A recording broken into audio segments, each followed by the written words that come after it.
Pemirsa, Mahkamah Konstitusi kemarin kembali menggelar sidang gugatan Pilpres 2024 dengan agenda pembuktian dari para pemohon. Dalam sidang, tim pasangan Anies Baswedan Muhaimin Iskandar atau Amin mengajukan 18 ahli dan saksi.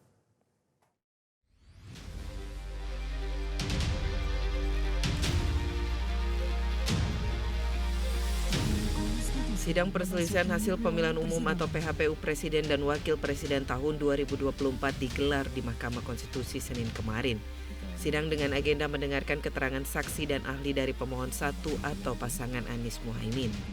Kubu pasangan Amin menghadirkan 18 ahli dan saksi dalam sidang ini.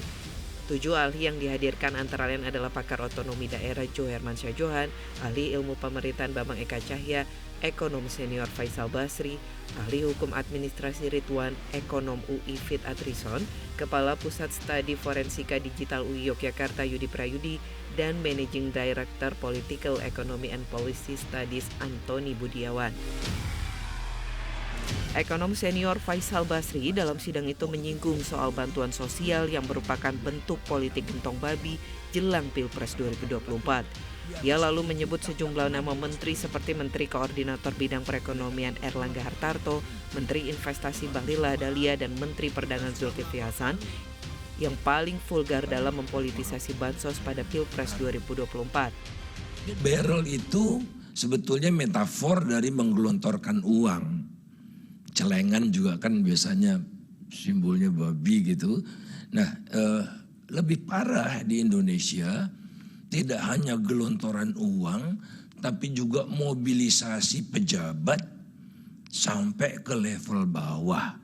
Ini yang saya tunjukkan, misalnya Erlangga Hartarto ya, yang mengatakan ini sumbangan Pak Jokowi, oleh karena itu harus berterima kasih kepada Pak Jokowi dengan cara memilih yang didukung Pak Jokowi.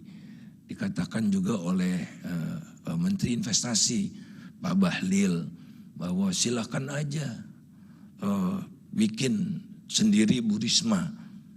Ya, dipikir semua menteri mentalitasnya, moralitasnya seperti dia. Bu Risma tidak mau mempolitisasi bansos.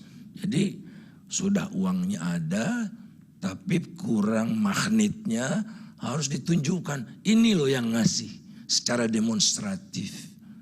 Maka Erlangga Hartarto misalnya, dan banyak menteri lagi lah. Tapi yang paling vulgar itu ya Erlangga Hartarto, Bahlil, dan Zulkifli Hasan.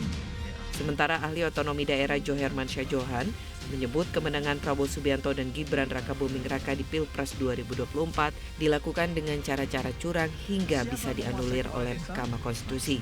Karena Paslon 02 membiarkan Pilpres 2024 tak berjalan dengan bebas, jujur, dan adil, bahkan menikmati keberpihakan Presiden yang telah mencederai konstitusi dan merusak demokrasi, maka kemenangan Paslon 02 dengan cara fraud ini layak dianulir oleh Mahkamah Konstitusi.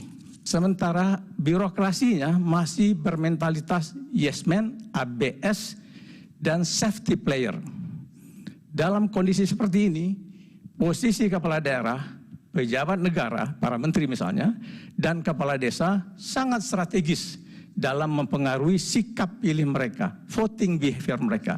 Siapa yang mengendalikan pemegang posisi penting itu akan dapat mendongkrak dan meraup suara dalam Pilpres. Sebelumnya kubu Anies dan Ganjar menggugat hasil Pilpres 2024 ke MK. Mereka tidak terima dengan hasil Pilpres dan meminta Gibran Rakabuming Raka didiskualifikasi dari kontestasi tersebut. Tim Liputan Metro TV. Jelajahi cara baru mendapatkan informasi. Download Metro TV Extend sekarang.